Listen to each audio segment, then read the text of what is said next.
Hey guys, how are you? I just got out of another appointment to follow up, and I'm very pleased with it because, wait, today is Wednesday, December 23rd.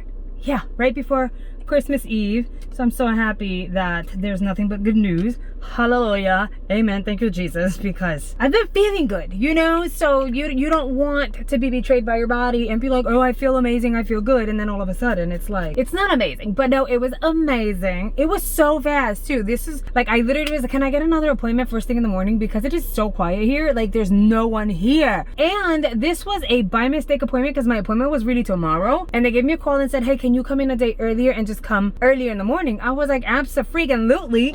So here's what it is. He checked, and like he just checked, like he did like one of those like Dopplers. He didn't actually do a full-on ultrasound. He didn't like check, you know, but he found the heartbeat pretty fast. It was like, oh, her heartbeat is still very strong, very good, we're doing good, she's progressing. He felt around my belly, and then he goes, you're the perfect size for where you need to be right now.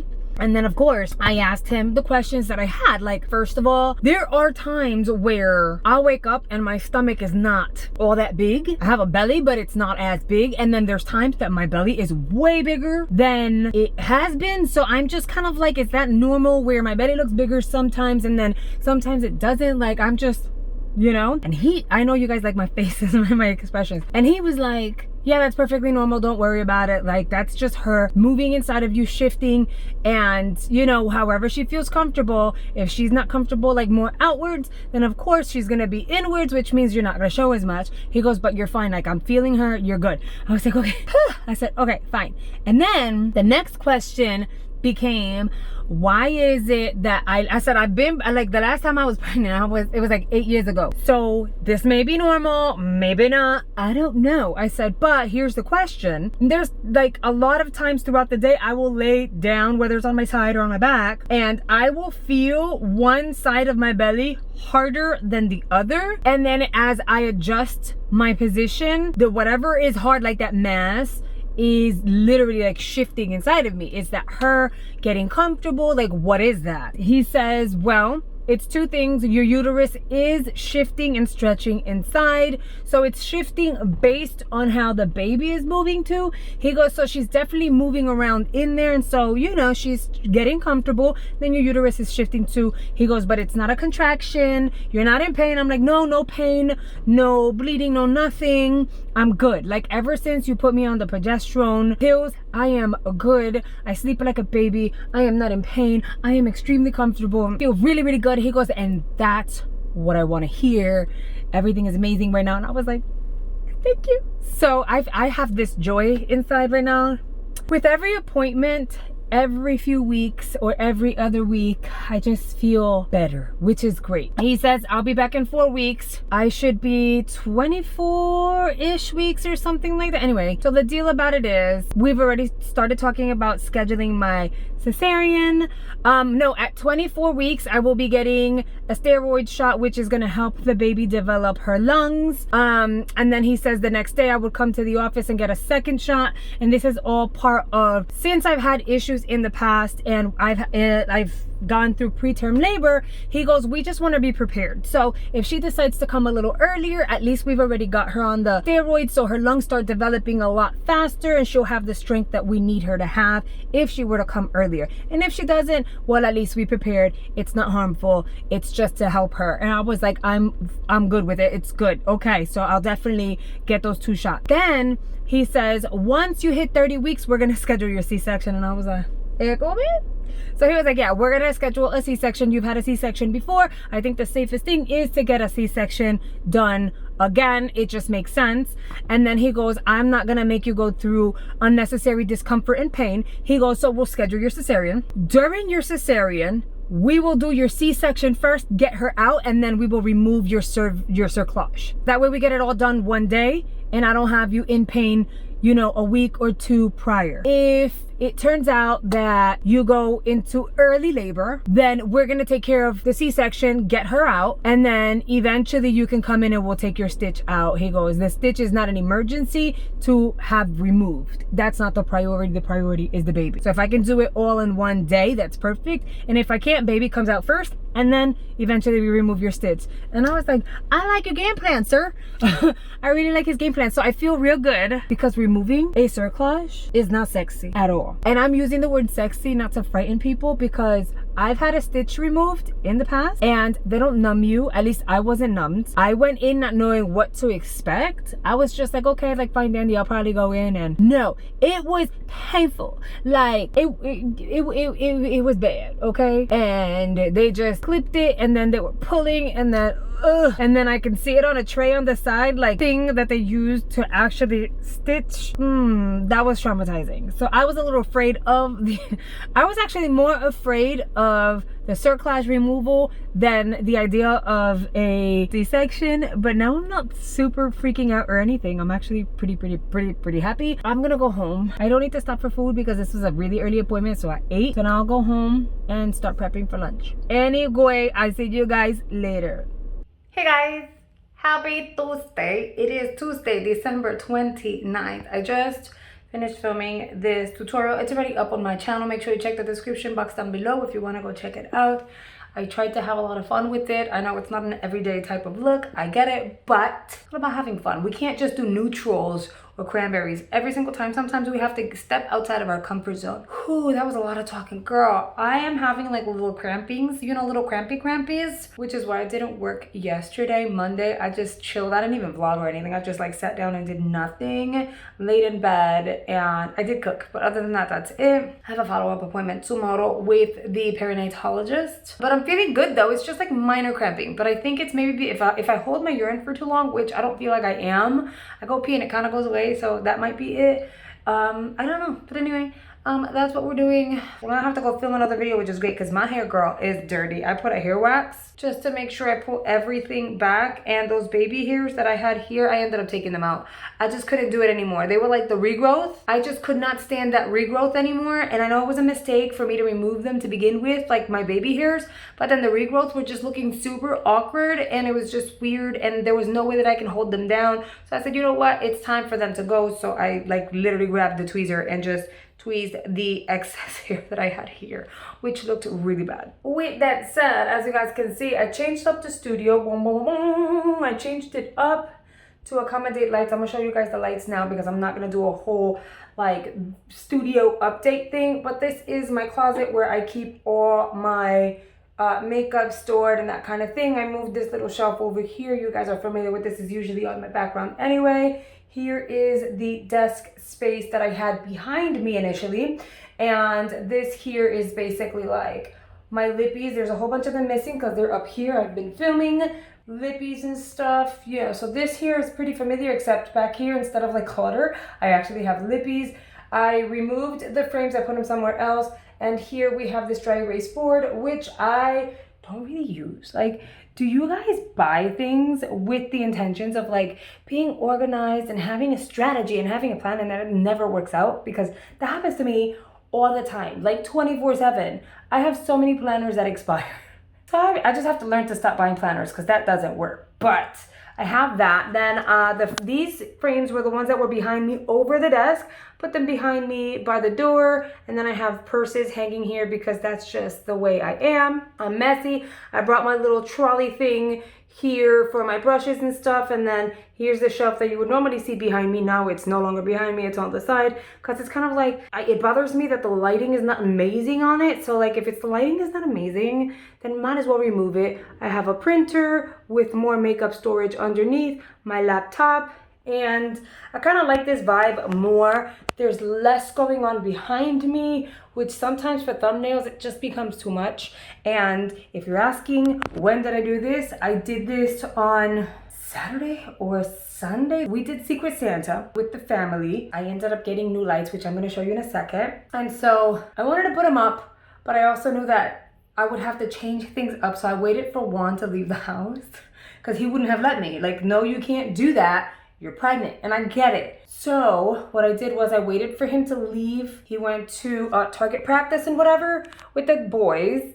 And then after I did it, I was like, I did something. And then I sent him pictures. These box lights I already had. I had the ring light, and this is like the boom stand with my mic. These two lights are the new panel lights. So what had happened was I ended up getting my box lights first to replace the umbrella lights that I had because they were no bueno. They were not like really giving me the lighting that I needed, right? So I ended up getting these, and then after I got these, I found the panel lights, and I was like, crap, I just got my box lights. I just put them up. This was in Jersey. I just put them up. It's gonna be a mission to disassemble them, send them back so that I can get the panels. So I said, you know what, whatever. I took the panels, I added them to my save for later in the cart, right? That way, if anything happened to my box lights, I didn't have to identify any new lighting. I could just grab my panel lights, right? So when it comes to Secret Santa, I'm being asked, well, what would she like? What do you want? What are you? And I'm like, I am such a basic, normal person, I feel like, right?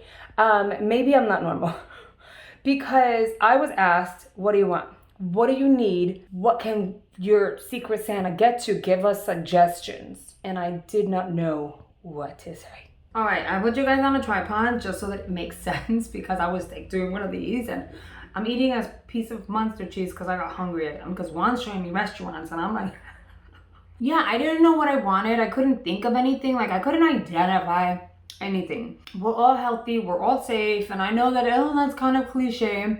I don't need any more makeup. I don't need any more moisturizers and facial creams. It's hard to buy me clothes and shoes because my size changes by the week. So what else do you get someone for Secret Santa, right? And then it depends who your Secret Santa is. So it's just like one of those things. I didn't know what to say. And then Juan was like, hey, wait a minute. Apparently, he puts it out there that I had these lights over in my Amazon Save for Later cart. My Secret Santa ended up getting it for me, which is really, really nice. Not expected at all. So I made sure I moved everything. I organized the closet. I have way more space to walk around here. So I'm really, really happy because honestly, I started to feel like this room was pretty cluttered with me not having enough space to move around in it. Like the desk was really on this side. I had another desk behind me, and then the boxes in the way. And for me to get in, it was a thing. So I'm really grateful that my Secret Santa ended up getting me the lights.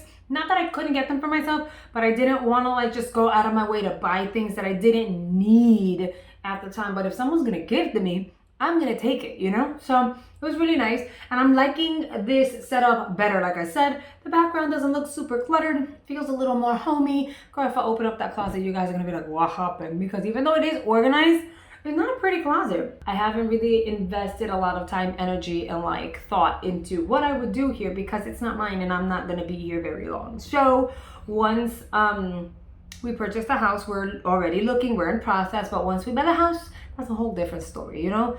But we definitely need more space because right now, baby G is gonna need space.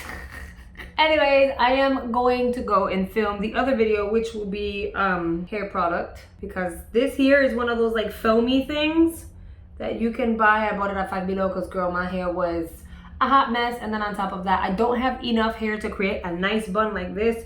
So this is a faux bun at this point. Yeah, there's a lot of hair wax on this baby. So I'm gonna go ahead, get to filming that other video. My hair will be washed, cleaned, and blow dried afterwards, which is wonderful. That way I don't have to worry about it for another few days.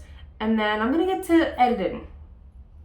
Hey guys, okay, let's catch up. I just left my perinatologist appointment. So here's the dealio. I didn't get bad news, I got good news. I didn't get bad news, but any news that's not what I was expecting to hear is not necessarily good news, you know. So, cervix is good, cerclage is good. Oh, this is peeling. I just noticed that.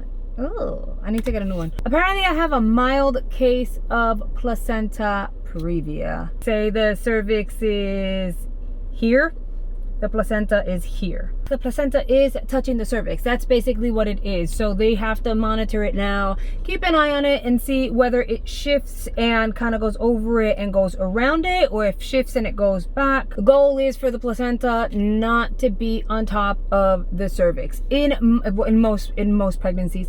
I am going to be a scheduled C-section anyway. I have to get a C-section. There's not going to be any pushing going on for me. So placenta previa, what she's explaining is presents itself as an issue when you don't have a scheduled C-section, or you're not going to get a C-section. The placenta is covering the cervix, and then your cervix starts to dilate because you go into labor, and then, right, because the baby needs to come out. Like, you lose your placenta, that's a problem. She was like, it's so early for us to be worried. Like, it's going to shift. It tends to shift along with the baby's movements, and it tends to shift along with, like, as the baby grows. We're 5 months now. I know, we're 5 months in. So she was like, next time you come in, we'll look at it again. Like, she says, honestly, I'm not concerned, but we do want to document it so we can keep an eye on it, being that you are going to get a sit. Why is, oh my goodness, let me do one of these. Jeez, does he know that I'm filming and he's doing this on purpose? I'm sorry, I shifted the camera over because somebody's changing their clothes outside. She says, it's still very, very early on, so there's not like anything really for me to worry about. I said, okay. Like, so I'm like concerned here, you know, it's like I didn't have placenta previa with Ty. So in today's visit, it was slightly on the cervix. She was like, it could retract and go back the other way.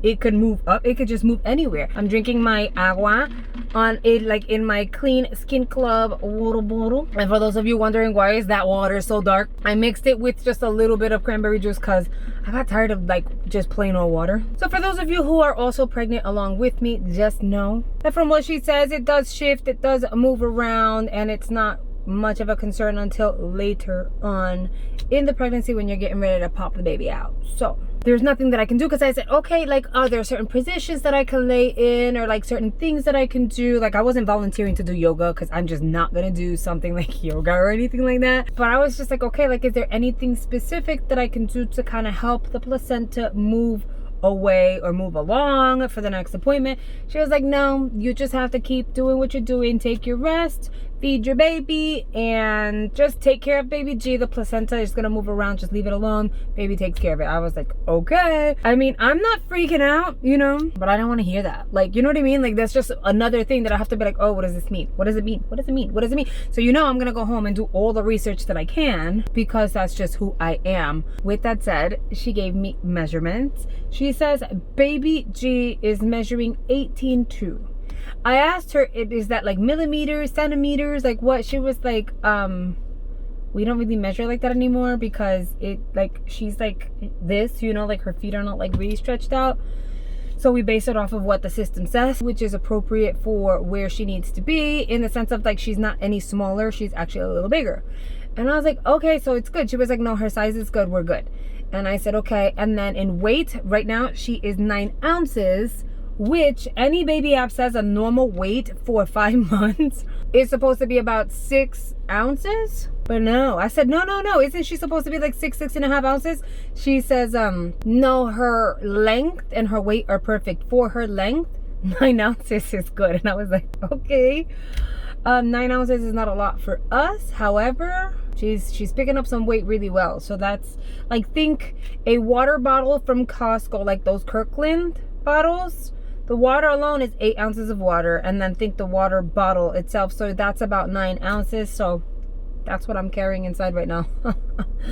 Anyway, I'm gonna head on home. I just wanted to give you guys an update. I'm gonna go before I have to pee, because then I have nowhere to pee. I'm in the car, so I'll see you guys later. Today is December 31st. It is a Thursday, and it is the last day of 2020. And in my mind, I felt like I wanted to do this whole like long piece, but I kind of don't. I am ready to say goodbye to 2020. I will be doing a video where I am going to like give you guys the play-by-play for 2020. I've seen people do this on Instagram via photo, but I feel like I can do photos and commentary, like kind of like a story time, because I literally have a note on my phone, and per month in 2020, something happened. It's just beyond me at this point. 2020 had some huge lows for my family, like things that were so unimaginable that as we were hearing them happen,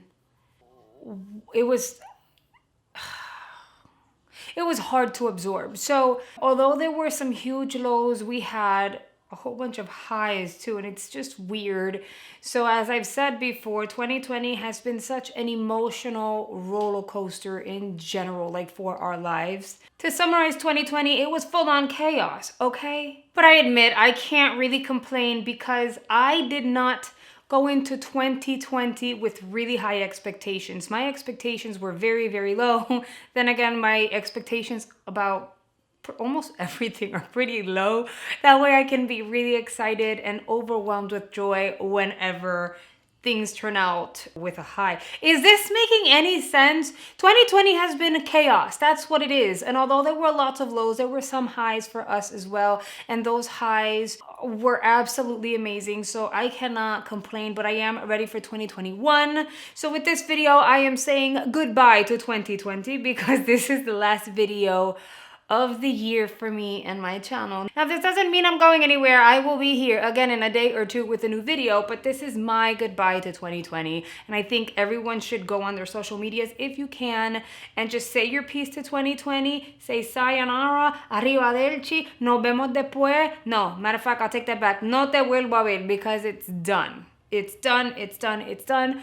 I really do hope that you guys have an amazing holiday, even if you're staying indoors. But I want to wish you guys an amazing New Year's. I hope that it's really safe for you guys, that you're filled with joy, and that this part that we're making with 2020 allows us to enter 2021 with the right foot forward. And if you do have high expectations, hopes, and wishes for 2021, I pray that everything you're looking for, you're seeking for, you're hoping for comes true. I'm grateful for your support. I'm grateful for all the love, and I'm grateful for all the prayers that have been coming my way. That is one of the most amazing things I've witnessed in 2020. Prayers have been coming my way from all of you guys, all of 2020, and I could not be more grateful. I hope to see and chat with each and every one of you in 2021.